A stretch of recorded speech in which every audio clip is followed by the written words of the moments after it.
Welcome to my class. একাদশ ও দ্বাদশ শ্রেণী অর্থনীতি প্রথম পত্র দশম অধ্যায় মুদ্রা ও ব্যাংক। আজকের ক্লাসে আমরা দাম স্তরের সাথে অর্থমূল্যের সম্পর্ক দেখব। এই জন্য আমরা এখানে একটি উদ্দীপক লিখেছি। এই উদ্দীপকে চাওয়া হয়েছে দাম স্তরের সাথে অর্থমূল্যের সম্পর্ক কিরূপ, উদ্দীপকের আলোকে ব্যাখ্যা করো। অর্থাৎ এখানে বিহিত অর্থের পরিমাণ, বিহিত অর্থের প্রচলন গতি, ব্যাংক অর্থের পরিমাণ, ব্যাংক অর্থের প্রচলন গতি এবং লেনদেনের পরিমাণ বা বাণিজ্যের পরিমাণ দেওয়া আছে। আমরা জানি অর্থের মূল্য নির্ণয় করতে দাম স্তর প্রয়োজন হয়, আর এই দাম স্তর নির্ণয় করার জন্য বিহিত মুদ্রা, ব্যাংক অর্থের মুদ্রা এবং বিহিত অর্থের প্রচলন গতি, ব্যাংক অর্থের প্রচলন গতি ও লেনদেনের প্রয়োজন পড়ে। যেহেতু দাম স্তরের সাথে অর্থমূল্যের সম্পর্ক রয়েছে, তাহলে আমরা যদি উদ্দীপকটি খেয়াল করি তাহলে দেখতে পাই সকল উপকরণের মান দেওয়া আছে। এখন আমরা উদ্দীপকের আলোকে দাম স্তরের সাথে অর্থের মূল্যের সম্পর্ক ব্যাখ্যা করব। তাহলে প্রথমে আমরা বলতে পারি যে উদ্দীপকে দাম স্তরের সাথে অর্থমূল্যের সম্পর্ক বিপরীত। কেন বিপরীত? আমরা জানি অর্থের প্রচলন গতি এবং বাণিজ্যের পরিমাণ যদি স্থির থাকে, তাহলে অর্থের পরিমাণ যদি দ্বিগুণ করা হয় দাম স্তর দ্বিগুণ হয়, কিন্তু অর্থের মূল্য হয় অর্ধেক। এটা অর্থনীতিবিদ আরবিং ফিশার ব্যাখ্যা করেছেন, যেটা আরবিং ফিশারের মুদ্রার পরিমাণ তত্ত্ব হিসেবে পরিচিত। তাহলে আমরা বলতে পারি উদ্দীপকের দাম স্তরের সাথে অর্থের মূল্যের সম্পর্ক বিপরীত। আমরা যে এখানে লিখলাম উদ্দীপকের দাম স্তরের সাথে অর্থমূল্যের সম্পর্ক বিপরীত, কারণ কি? দাম স্তর বাড়লে অর্থের মূল্য কমে যায়। যেমন 5 টাকা দিয়ে একটি প্যান কেনা যায়, কিন্তু যদি দাম স্তর বেড়ে যায় ওই 5 টাকা দিয়ে কি পূর্বের প্যান্টটি কেনা যাবে? যাবে না। এই যে ক্রয় ক্ষমতা কমে যায়, অর্থের ক্রয় ক্ষমতা কমে যাওয়াকে কি বলে? অর্থের মূল্য কমে যাওয়া। ক্লিয়ার এতটুকু? তাহলে যখনই দাম স্তর বাড়বে আমাদের মনে রাখতে হবে অর্থের ক্রয় ক্ষমতা কমে যাবে, আর অর্থের ক্রয় ক্ষমতা কমে গেলেই কি হবে? অর্থের মূল্য কমে যাবে। আমরা অর্থের পরিমাণ বৃদ্ধির সাথে দাম স্তর যে দ্বিগুণ হয় এবং অর্থের মূল্য অর্ধেক হয়, পূর্বের ক্লাসে এটা আমরা দেখেছি। আজকে শুধুমাত্র আমরা দাম স্তরের সাথে অর্থের মূল্য সম্পর্ক দেখছি। এখন আমরা উদ্দীপকে যে বলেছি যে দাম স্তরের সাথে অর্থের মূল্য সম্পর্ক বিপরীত, এটা আজকে আমরা চিত্রের মাধ্যমে ব্যাখ্যা করব। অন্যান্য অবস্থা অপরিবর্তিত থাকলে দ্রব্যের দামের সঙ্গে অর্থমূল্যের সম্পর্ক বিপরীত। অর্থাৎ অর্থের পরিমাণ দ্বিগুণ হলে দাম স্তর দ্বিগুণ হয়, কিন্তু অর্থের মূল্য অর্ধেক হয়। অতএব অর্থের মূল্য PM = 1/P। এখানে PM = value of money, P = price level. উদ্দীপকের দাম স্তরের সাথে অর্থের মূল্য বিপরীত, এটা আমরা এই সূত্রের মাধ্যমে প্রমাণ করব। আমরা পূর্বের ক্লাসে গাণিতিকভাবে ব্যাখ্যা করেছি, এখন আমরা ব্যাখ্যা করব কি? চিত্রের মাধ্যমে। তাহলে এখন লিখব কি? চিত্রের মাধ্যমে প্রকাশ। আমরা বরাবরই জানি চিত্রে একটি লম্ব অক্ষ থাকে আর একটি কি অক্ষ থাকে? ভূমি অক্ষ। যদি কখনো দাম স্তরের সাথে অর্থের মূল্য সম্পর্ক প্রকাশ করতে বলে, যেহেতু আমরা জানি দাম স্তরের সাথে অর্থের মূল্য সম্পর্ক বিপরীত, এজন্য আমরা কি করব? বাম থেকে ডান দিকে একটি রেখা অঙ্কন করব এবং দাম স্তর থাকবে ভূমি অক্ষ বরাবর আর অর্থের মূল্য থাকবে লম্ব অক্ষ বরাবর। তাহলে আমরা লিখি অর্থের মূল্যকে আমরা BM দিয়ে প্রকাশ করি, BM। ভূমি অক্ষে থাকবে দাম স্তর, দাম স্তরকে আমরা P দিয়ে প্রকাশ করি। এখন খেয়াল করেন, যেহেতু অর্থমূল্য এবং দাম স্তরের সাথে বিপরীত সম্পর্ক, তাহলে বাম থেকে ডান দিকে নিম্নগামী একটা রেখা থাকবে। প্রথমে আমরা দাম স্তর নির্ণয় করব। যে কোনো একটা বিন্দু নিলাম, এই যে এখানে দাম স্তর, তাহলে এটা কি? P1। এখানে আরেকটা রেখা নিলাম, তাহলে এটা BM1। এই বিন্দু দ্বারা নির্দেশ করলাম। ক্লিয়ার? এখন এতটুকু। পরবর্তীতে আমরা তো বলেছিলাম অর্থের পরিমাণ দ্বিগুণ হলে দাম স্তর দ্বিগুণ হয়। তাহলে এখন আমরা দেখব অর্থের পরিমাণ কি বৃদ্ধি করব। অর্থের পরিমাণ বৃদ্ধি করলে কি দাম স্তরও বাড়ে, তাহলে দাম স্তর UP1 থেকে কি হবে? UP2। মনে করেন এখানে বৃদ্ধি পেয়েছে, তাহলে এখানে চলে গেল, বি বিন্দু দিয়ে নির্দেশ করলাম। এই বরাবর একটা যদি রেখা অঙ্কন করি, তাহলে BM2।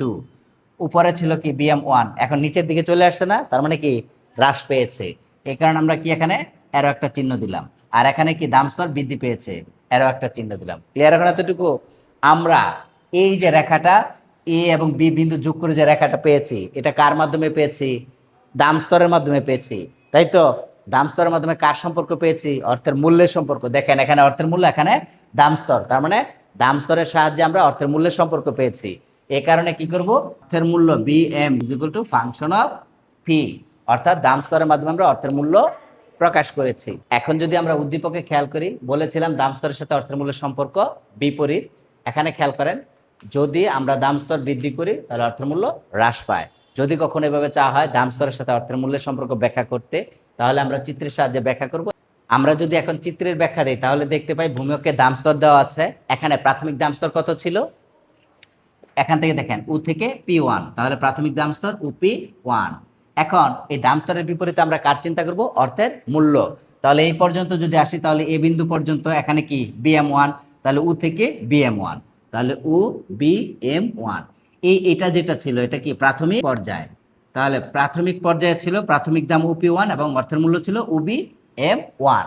কিন্তু পরবর্তীতে দাম স্তর যদি বাড়ে তাহলে অর্থের মূল্য কি হয়, হ্রাস পায়। এই বিষয়টি আমরা ব্যাখ্যা করেছি। তাহলে যদি আমরা এখানে চিত্রে খেয়াল করি, দাম প্রাথমিক UP1, পরবর্তীতে কি হয়েছে উ থেকে P2, তাহলে আমরা লিখতে পারি UP2। তাহলে অর্থের মূল্য কি দাঁড়ায়, P2 পর্যন্ত যাব, বি বিন্দু দ্বারা নির্দেশ হয়েছে BM2, UBM2, তাহলে UBM2। তাহলে এটা হচ্ছে পরিবর্তিত পর্যায়, মানে দাম স্তর বৃদ্ধি হওয়ার ফলে অর্থের মূল্য যে হ্রাস পেয়েছে সেই পর্যায়টা। তাহলে এখান থেকে কি বোঝা যায় যে অর্থের পরিমাণ বৃদ্ধির কারণে দাম স্তর বৃদ্ধি পেয়েছে, আর দাম স্তর বৃদ্ধি পাওয়ার কারণে কি অর্থের মূল্য হ্রাস পেয়েছে। এই যে এখানে দেখেন একটা অ্যারো চিহ্ন দিয়ে হ্রাস দেখানো হয়েছে, আর এখানে কি বৃদ্ধি দেখানো হয়েছে। তাহলে আমরা এটা তো নিশ্চিত হয়েছি যে দাম স্তরের সাথে অর্থের মূল্য সম্পর্ক কি হয়েছে, বিপরীত। তাহলে আমরা এখন বলতে পারি যে উদ্দীপকের দাম স্তরের সাথে অর্থের মূল্য সম্পর্ক বিপরীত, এবং আরবিং ফিশারের তথ্যটি দেওয়া হয়েছে, পরবর্তীতে এটা চিত্রের মাধ্যমে বলা হয়েছে। এবং এই যে আমি কথাগুলো বলেছি এই কথাগুলো লিখে দিতে হবে। তাহলে আমরা লিখি, ক্লিয়ার? তাহলে প্রথমে কি লিখবো, চিত্রের ভূমি অক্ষে, লেখেন সবাই, চিত্রের ভূমি অক্ষে কি ধরা হয়েছে, চিত্রের ভূমি অক্ষে দাম স্তর দেওয়া হয়েছে এবং পি দিয়ে, চিত্রের ভূমি অক্ষে দাম স্তর এবং লম্ব অক্ষে কি দেওয়া আছে, এবং লম্ব অক্ষে অর্থের মূল্য BM, অর্থের মূল্য BM নির্দেশিত, মানে আমরা নির্দেশ করেছি তাই বলেছি নির্দেশিত। তাহলে বরাবরই আমরা লিখবো চিত্রের ভূমি অক্ষে দাম স্তর এবং লম্ব অক্ষে অর্থের মূল্য নির্দেশিত। পরবর্তীতে কি হয়েছে চিত্রটা খেয়াল করি, প্রাথমিক দাম স্তর UP1, তাহলে আমরা লিখবো কি প্রাথমিক দাম স্তর UP1 এবং অর্থের মূল্য কি উ থেকে BM1, তাই হয়েছে না? দাম স্তর যখন UP1 তখন অর্থের মূল্য কি হয়েছে UBM1, যা এ বিন্দু দ্বারা নির্দেশিত। ক্লিয়ার? এই কথাটা লিখবো, চিত্রে প্রাথমিক দাম UP1 এবং অর্থের মূল্য UBM1, যা এ বিন্দু দ্বারা নির্দেশিত। আমি কি বুঝাইতে পারছি? এখন পরবর্তীতে অর্থের পরিমাণ যখন বৃদ্ধি হয়েছে, দাম স্তর কি হয়েছে, বৃদ্ধি। অর্থের পরিমাণ বৃদ্ধি হলে দাম স্তর বৃদ্ধি হয়, কিন্তু দাম স্তর বৃদ্ধি হলে কি হয়, অর্থের মূল্য হ্রাস পায়। গুড, এটা খেয়াল রাখতে হবে ভালো করে। এখন পরবর্তীতে অর্থের পরিমাণ বৃদ্ধির ফলে দাম স্তর বৃদ্ধি পেয়ে UP1 থেকে UP2 হয় এবং অর্থের মূল্য হ্রাস পেয়ে UBM1 থেকে UBM2 হয়, যা বি বিন্দু দ্বারা নির্দেশিত। তাহলে এই যে দুইটা বিন্দু পেয়েছি, মনে করেন দুইটা বিন্দু আমরা যোগ করি নাই, আমি একটু মুছে তারপর আবার দেখাই দেই। মনে করেন এই বিন্দু দুটি নির্দেশ করা হয়েছে কিন্তু আমরা কোনো রেখা অঙ্কন করিনি। এখন যদি আমরা রেখা অঙ্কন করি তাহলে কি হবে, এখান থেকে এটা যোগ হবে, যেহেতু এটা বাম দিকে যাচ্ছে নিচে, তো আমরা একটু বর্ধিত করে দিলাম। তাহলে এই রেখাটা কিরকম দেখায়, বাম থেকে ডান দিকে নিম্নগামী। বুঝতে পেরেছি? তাহলে এই কথাটাই বলবো। তাহলে এখানে আমরা বলতে পারি দাম স্তর UP1 থেকে UP2 হয় যখন, তখন অর্থের মূল্য হ্রাস পেয়ে UBM1 থেকে UBM2 হয়, যা বিন্দু দ্বারা নির্দেশিত। প্রাপ্ত বিন্দুসমূহ যোগ করে যে রেখা পাই, প্রাপ্ত বিন্দুসমূহ এই কারণে এখানে দুইটা বিন্দু, তা বাম দিক থেকে ডান দিকে নিম্নগামী, যা দাম স্তরের সাথে অর্থমূল্যের বিপরীত সম্পর্ককে প্রকাশ করে। সুতরাং উদ্দীপকের দাম স্তরের সাথে অর্থের মূল্যের সম্পর্ক যে বিপরীত, তা চিত্রের আলোকে প্রমাণিত। আজকের ক্লাসটা যদি আমরা সামারি করি তাহলে দেখতে পাই উদ্দীপকে প্রথমে লেখা ছিল দাম স্তরের সাথে অর্থমূল্যের সম্পর্ক কিরূপ, এটা ব্যাখ্যা করতে বলা হয়েছে। এখন খেয়াল করেন, আমরা দাম স্তরের সাথে অর্থমূল্যের সম্পর্ক বরাবরই জানি বিপরীত। কিভাবে জানি? আরবিং ফিশার বলেছিলেন যে যদি অর্থের পরিমাণ আমরা দ্বিগুণ করি তাহলে দাম স্তর দ্বিগুণ হয়, আর অর্থের মূল্য কি হয়, অর্ধেক হয়। এই যে কথাটা বলেছেন, এই কথাটা কিন্তু এই সূচিত দেওয়া আছে। দেখেন অর্থের পরিমাণ দ্বিগুণ হয়েছে, অর্থের পরিমাণ দ্বিগুণ হয়েছে। এখন দাম স্তর যে অর্ধেক হয়েছে কিনা এটা তো আমরা জানি না, কিন্তু আমরা পূর্বের ক্লাসে এটা দেখিয়েছি যে অর্থের মূল্য কিভাবে অর্ধেক হয়।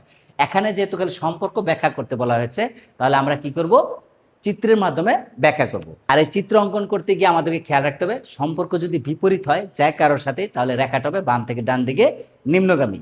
যেহেতু এখানে দাম স্তর এবং অর্থের মূল্য সম্পর্ক দেখেছে এবং আমরা বিপরীত বলেছি, তার মানে কি হবে, রেখাটা বাম থেকে ডান দিকে নিম্নগামী। এবার খেয়াল করেন, আমরা এখানে আরবিং ফিশারের কথাটা বলেছি, তারপরে অর্থের মূল্য যে বিপরীত সম্পর্ক হয় দাম স্তরের সাথে এটা দেখিয়েছি, বিএম দিয়ে ভ্যালু অফ মানি এবং পি দিয়ে প্রাইস লেভেল নির্দেশ করে। এখন এই চিত্রে দাম স্তর ছিল কত, প্রথমে উপি 1, তখন বিন্দু ছিল এ যা উবি M1 দ্বারা নির্দেশিত। পরবর্তীতে দাম স্তর যখন বৃদ্ধি করে উপি 1 থেকে উপি 2 হয়েছে, তখন অর্থের মূল্য দেখেন এই বি বিন্দু বরাবর, তাহলে কি হয়, উ বি M1 থেকে হ্রাস পেয়ে উ বি M2 হয়। তাহলে আমরা বুঝতে পেরেছি দাম স্তরের সাথে অর্থের মূল্য সম্পর্ক কি বিপরীত। এই কথাটাই আমরা পরবর্তীতে কি করব, বিস্তারিত লিখব। তাহলে আমরা বিস্তারিত কিভাবে লিখেছি খেয়াল করেন, চিত্রের ভূমি অক্ষে দাম স্তর এবং লম্ব অক্ষে অর্থের মূল্য নির্দেশিত। অর্থাৎ চিত্রে যেভাবে দেওয়া আছে আমরা ঠিক সেভাবে বলবো, আমাদের এটা মুখস্থ করার দরকার নেই, জাস্ট একটু খেয়াল করেন। চিত্রের ভূমি অক্ষে কি দেওয়া আছে, দাম স্তর, লম্ব অক্ষে কি দেওয়া আছে, অর্থের মূল্য। ঠিক এই বিষয়টা এখানে লেখা আছে, চিত্রের ভূমি অক্ষে দাম স্তর এবং লম্ব অক্ষে অর্থের মূল্য নির্দেশিত। চিত্রের প্রাথমিক দাম ওপি 1, খেয়াল করেন ওপি 1, তখন দেখেন কি হয়েছে, এবং অর্থের মূল্য উবি M1 যা এ বিন্দু দ্বারা নির্দেশিত। খেয়াল করেন, যখন দাম উপি 1 তখন এই যে এ বিন্দু দ্বারা নির্দেশিত এবং অর্থের মূল্য হচ্ছে উ থেকে বিএম 1। পরবর্তীতে দাম স্তর যখন বৃদ্ধি পেয়ে উপি 1 থেকে উপি 2 হয়, দেখেন এই যে উপি 1 থেকে উপি 2 হয়, তখন বি বিন্দু দ্বারা নির্দেশিত এবং অর্থের মূল্য হয় উবি M2। এখানে সেই কথাই বলা হয়েছে, এবং অর্থের মূল্য হ্রাস পেয়ে উবি 1 থেকে উবি M2 হয় যা বি বিন্দু দ্বারা নির্দেশিত। এখানে যেহেতু দুইটা বিন্দু পেয়েছি আমরা এ এবং বি, তাহলে প্রাপ্ত বিন্দু সমূহ যোগ করে যে রেখা পাই তা বাম থেকে ডান দিকে নিম্নগামী, যা দাম স্তরের সাথে অর্থের মূল্যের বিপরীত সম্পর্ককে প্রকাশ করে। সুতরাং উদ্দীপকের দাম স্তরের অর্থের মূল্যের সম্পর্ক যে বিপরীত তা চিত্রের আলোকে প্রমাণিত হয়েছে। তাই আমরা বলতে পারি দাম স্তরের সাথে অর্থের মূল্যের সম্পর্ক বিপরীত। ক্লিয়ার এখন এতটুকু? এটা আরবিং ফিশারের অর্থের পরিমাণ তথ্যের একটা অংশ এখানে প্রমাণ হয়েছে। ক্লিয়ার? আশা করি আজকের ক্লাসটি সহজে সবাই উপভোগ করতে পেরেছো। পরবর্তী ক্লাস দেখার জন্য শুভকামনা রইল। ধন্যবাদ সবাইকে।